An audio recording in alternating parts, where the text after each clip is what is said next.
Alien Commander Zy'varh of the Xylerian Alliance stood at the threshold of Earth's most prestigious military academy, Sol Militia Academy. A thick sense of unease permeated the atmosphere, noticeable even to him despite Earth's strange scents and sounds. Zy'varh was here on a diplomatic mission, the first of its kind, a peaceful exchange between Earth and the Xylerians. Rumor had it that humans trained their warriors with a ferocity unknown in other systems, and Zy'varh's curiosity had led him to see it firsthand.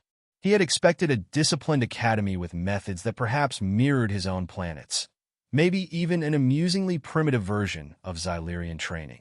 But as he began to observe the training grounds, an unfamiliar feeling crept into him: horror. The academy's central training yard was immense, bordered by towering walls of concrete and metal, lined with state-of-the-art training equipment and holographic emitters. It was still early morning, but the sound of drills and combat practices echoed around him like a symphony of war. Cadets, barely adults, marched across the yard with a machine-like precision. The atmosphere crackled with intensity. A human officer strode toward him, a Colonel Avery Henson. His crisp, no-nonsense expression betrayed a fierce pride as he extended a hand to greet Zy'varh. "Commander Zy'varh," Henson said with a firm handshake. "Welcome to Sol Militia Academy. We're honored by your visit." Zy'varh inclined his head, struggling to match the colonel's direct eye contact. "The honor is mutual, Colonel Henson. I am eager to observe your young warriors in training." "Glad to hear it." Henson motioned him forward, gesturing to the training grounds. "We've set up a full schedule to show you exactly what makes the humans of Earth unmatched in combat." As they walked, Zy'varh's multi-lensed eyes absorbed every detail. Young men and women in advanced combat suits moved between drills with a steely focus, their faces emotionless, almost mechanical. In one corner, a group of cadets engaged in an intense hand-to-hand combat exercise. Zy'varh could see their focus as they traded blows with savage precision, not sparing an ounce of restraint. Colonel Henson led him to an observation room with a view over a simulated combat exercise. Zy'varh watched as cadets faced off against holographic enemies, programmed to respond with lifelike aggression. In the dim, gritty environment of a simulated jungle, the cadets were outnumbered, barely armed, but they moved with calculated efficiency, anticipating every enemy movement. One cadet struck out with his knife, another used terrain to leverage attacks, and others deployed clever traps and feints. The Xylerian warriors had always prided themselves on their adaptability, but this was brutality honed to an art. "Impressive," Zy'varh murmured, though he felt his scales crawl. "Impressive and necessary," Henson replied with pride.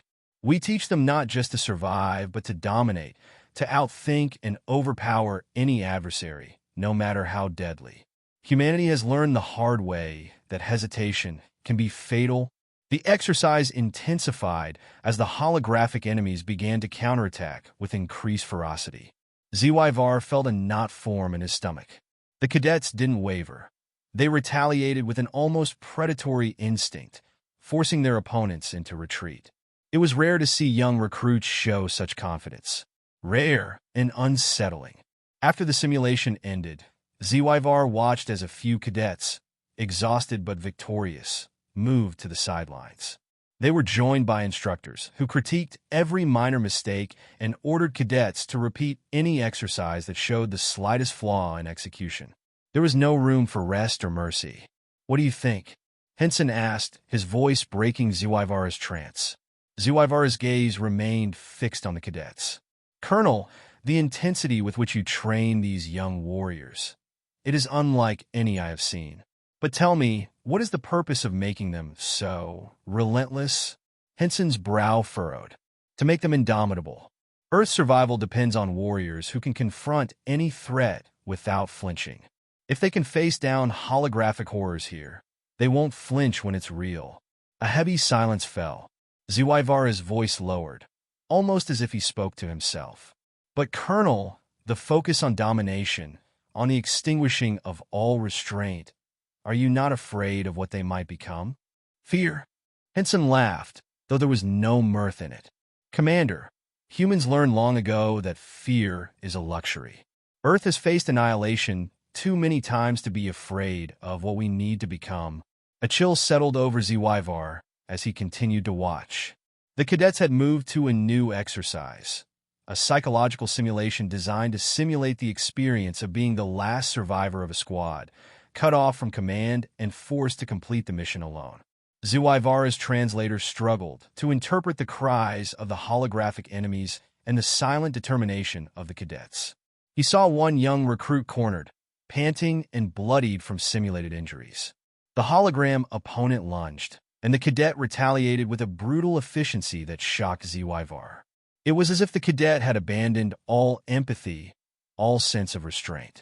There was only one goal: victory.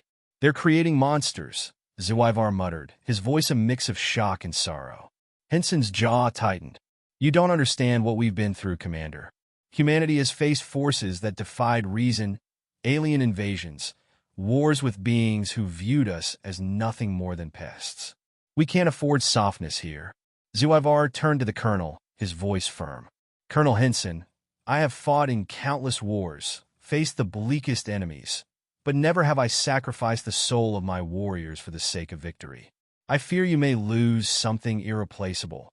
Henson looked away, his expression unreadable. "That's a risk we're willing to take." The silence was broken only by the echo of cadets shouting, the drills continuing without pause.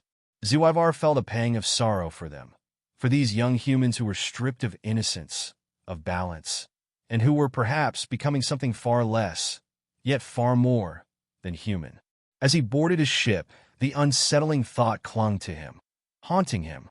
These cadets were not warriors.